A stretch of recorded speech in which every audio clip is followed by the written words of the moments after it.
پہلے تو یہ بتائیے گا کہ مولانا صاحب سے آپ کی نیازمندی بھی ہے، بڑی تفصیلی آپ کی ملاقات ہوئی اور ایک ایسے وقت میں ہوئی جب اس سے پہلے میری الگ سے ان سے ملاقات ہوئی، پھر صحافیوں کے گروپ میں دوبارہ ان سے ملاقات ہوئی. وہ ابھی بھی فائنل ڈیسیجن انہوں نے نہیں لیا کہ کیا وہ تحریک انصاف کے ساتھ الائنس میں جائیں گے یا نہیں. اور ظاہری بات ہے آپ کی گفتگو ان معاملات پر ہوئی ہوگی. کیا سوچ رہے ہیں مولانا صاحب، کیا تحفظات ہیں ان کے حکومت وقت سے کہ وہ شاید یہ فیصلہ کرنے پر مجبور ہو جائیں کہ وہ تحریک انصاف کے ساتھ مل کر ایک گرینڈ الائنس بنائیں اور ایک احتجاجی تحریک عید کے بعد شروع کریں؟ دیکھیے، مولانا سے بڑی نیاز مندی کا رشتہ ہے، وہ بڑی شفقت کرتے ہیں. ان کے ساتھ جو میری نشست تھی وہ میری ذاتی حیثیت میں تھی. وہاں ان کے جو بھی خیالات تھے وہ میں ان کی امانت ہے، میں وہ آپ کے ساتھ اس طرح شیئر نہیں کر سکتا، کیونکہ میں کسی اپنے سیاسی ایجنڈے پہ نہیں گیا تھا ان کے پاس. ہاں، وہاں بیٹھے تو ایک بڑے سیاسی لیڈر کے پاس آپ جاتے ہیں تو پھر وہاں سیاسی باتیں تو ہوتی ہیں. جنرلی مولانا کا اوورآل ماضی میں بھی اور اب ماضی قریب میں بھی پچھلے دنوں میں بھی مولانا کا پی ٹی آئی کے لیے ان کی اپنی کمزور حکمت عملیوں، غلط فیصلوں کی بدولت اور ان کے ماضی کے رویوں کی بدولت مولانا کے دل میں ان کے لیے کوئی نرم گوشہ بظاہر نہیں ہے. لیکن وہ کیا فیصلہ کریں گے نہیں کریں گے اس کے بارے میں میرا کچھ کہنا یا ان کی جو باتیں ہوئیں ان کو شیئر کرنا مناسب نہیں ہے. اچھا قاری صاحب، اس میں بالکل آپ شیئر نہ کریں، آف دا ریکارڈ ڈسکشن اور وہ بھی ہوئی ہوگی. لیکن جو مولانا کی ریزرویشن ہے، اور آپ گورنمنٹ کی بات کرتے ہیں اور گورنمنٹ سے آپ پیپلز پارٹی خود جو ہے وہ نالا ہے، آپ کی اپنی ریزرویشن ہے، لیکن سٹل مولانا کی جو ریزرویشنز ہیں وہ کے پی کی حد تک، جہاں وہ کہہ رہے ہیں کہ جی میرا مینڈیٹ چھینا گیا. اور اوبویسلی اگر ان سے مینڈیٹ چھینا تو کے پی میں جو جماعت جیتی ہے اس کا نام ہے تحریک انصاف. اس کے علاوہ جو مولانا کی ریزرویشنز ہیں، کیا آپ سمجھتے ہیں کہ موجودہ وفاقی حکومت ان ریزرویشنز کو دور کر سکتی ہے یا اٹس ٹو لیٹ؟ کرنا چاہیے، کوشش کی جائے. مولانا بڑے زیرک سیاستدان ہیں، وہ رستے نکالتے ہیں، رستے بلاک نہیں کرتے. میرا بھی خیال یہ ہے کہ اگر مولانا کے ساتھ سیریس انگیجمنٹ کر کے گورنمنٹ ان کو انگیج کرے، راستہ پیدا کر سکتے ہیں. اس لیے کہ مولانا کو ملک کے اس وقت جو چیلنجز ہیں ان کا بدرجہ عتم احساس ہے. اس وقت جو چیلنجز کے ساتھ ساتھ ہمارے سامنے بہت بڑے بڑے افریت کے طور پہ منہ کھولے ہمارے سامنے عذاب ہیں، ان کو احساس ہے، اور اس کی وجہ سے وہ کوئی بھی راستہ پیدا کرنے کی کوشش کر سکتے ہیں.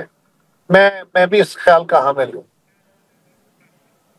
اچھا قاری صاحب، بڑی انٹرسٹنگ آپ نے بات کی کہ مولانا صاحب کو ادراک بھی ہے چیلنجز کا اور پرابلمز کا، اور اگر انہیں سیریسلی انگیج کیا جائے تو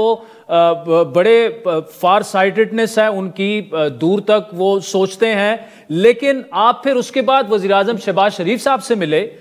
کیا آپ کو ایپیٹائٹ نظر آتا ہے کہ ایک رہنما ہے ملک کے، جن کو بہت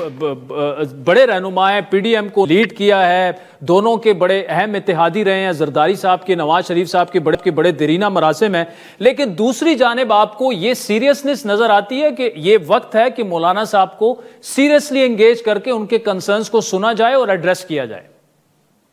مولانا کا بہت احترام ہے جی، میری جماعت میں بھی اور مسلم لیگ میں بھی بہت احترام ہے ان کا.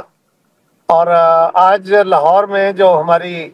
گورنر ہاؤس میں تقریب تھی جس میں پارٹی کارکنوں کے اعزاز میں رکھی گئی تھی افطار پارٹی، جس کے اندر چیئرمین صاحب نے خطاب کیا، بلاول صاحب نے، اور وہاں پہ انہوں نے یہ بڑا واضح الفاظ میں کہا کہ حکومت کو اپوزیشن کی جماعتوں سے انگیج کرنا چاہیے، اور اگر میری جماعت اس کام معاملے میں کوئی مدد کر سکتی ہے تو مجھے بڑی خوشی ہوگی، میں اس میں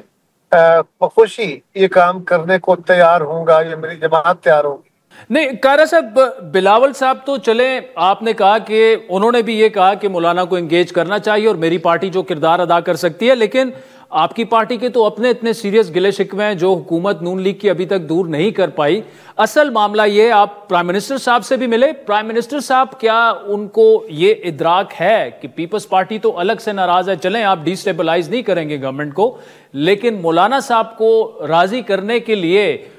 تھوڑا بہت آپ کو ایپیٹائٹ وہاں پہ نظر آیا کہ جی یہ ہونا چاہیے؟ آلدو مولانا کی ان کی خود وزیر اعظم چل کے گئے ہیں ان کے پاس، لیکن اب سچویشن ڈیفرنٹ ہو گئی، اب عید کے بعد تو ہو سکتا ہے وہ الائنس میں چلے جائیں پی ٹی آئی کے ساتھ۔ اب میں کچھ کہہ نہیں سکتا اس معاملے میں، میری اس موضوع پہ وزیر اعظم صاحب سے کوئی گفتگو ہوئی نہیں ہے کہ میں ان کے نقطہ نظر کے بارے میں کوئی بات کر سکوں۔ اچھا قاہرہ صاحب، جو نیشنل سیکیورٹی کمیٹی کا اجلاس ہوا وہ بلاول صاحب کی خواہش بھی ہے اور انہوں نے شاید کہا بھی ہے کہیں کہ اس کو دوبارہ کنوین کیا جائے۔ ایک تو انہوں نے نیشنل ایکشن پلان 2 کا پہلے سے وہ ایک ایڈوکیٹ ہیں کہ اب جو موجودہ نیشنل ایکشن پلان جو 2013-14 میں بنا تھا اب وہ آؤٹ ڈیٹڈ ہو گیا ہے، اب چیلنجز بڑے بدل گئے ہیں، چاہے وہ بلوچستان کے معاملات ہوں، کے پی کے ہوں، ایک ہاسٹائل گورنمنٹ افغانستان میں آ گئی ہے۔ اس کے لیے کیا آپ باقاعدہ سے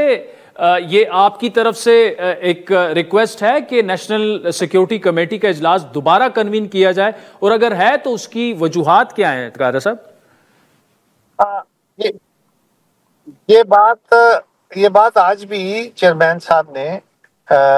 لاہور میں کہی ہے کہ ایسی میٹنگ اگلے مہینے دوبارہ ہونی چاہیے، وہ چھوٹی ہو سکتی ہے میٹنگ ہو، لیکن یہ میٹنگ ہونی چاہیے اور کنسنسس کی کوشش کرنی چاہیے۔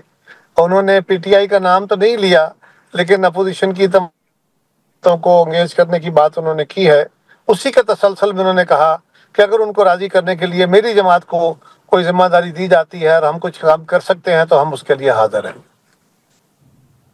اور آخر میں قاہرہ صاحب، پرائم منسٹر صاحب سے آپ کی جو ملاقات ہوئی، جو پیپلز پارٹی کے گلے شکوے ہیں خصوصاً پنجاب کو لے کر، کیا اس پر کوئی بات ہوئی اور وہ کوئی ایڈریس ہوئے ہیں، یا پیپلز پارٹی کے ابھی بھی جو سیریس کنسرنز تھے وہ اب کہ ہمیں بالکل پالیسی لیول کے ڈیسیجنز میں ہم سے ایک مشاورت نہیں ہو رہی، آن بورڈ نہیں لیا جا رہا، ابھی بھی سچویشن وہی ہے؟ دیکھیے، اس کے لیے جو ہماری پارٹی کی قیادت ہے یعنی بلاول صاحب اور ان کے ساتھ جو کمیٹی طے کی گئی ہے، وہ کمیٹی پچھلے دنوں وزیر اعظم صاحب سے ملی ہے۔ ان کی میٹنگ کے بعد میری اس میٹنگ میں یہ باتیں ہونی یا ان کو طے کرنا، یہ کوئی فورم بنتا ہی نہیں ہے۔ وہ باتیں آلریڈی وزیر اعظم صاحب کے نوٹس میں ان پہ کام ہو رہا ہے، کوشش ہو رہی ہے۔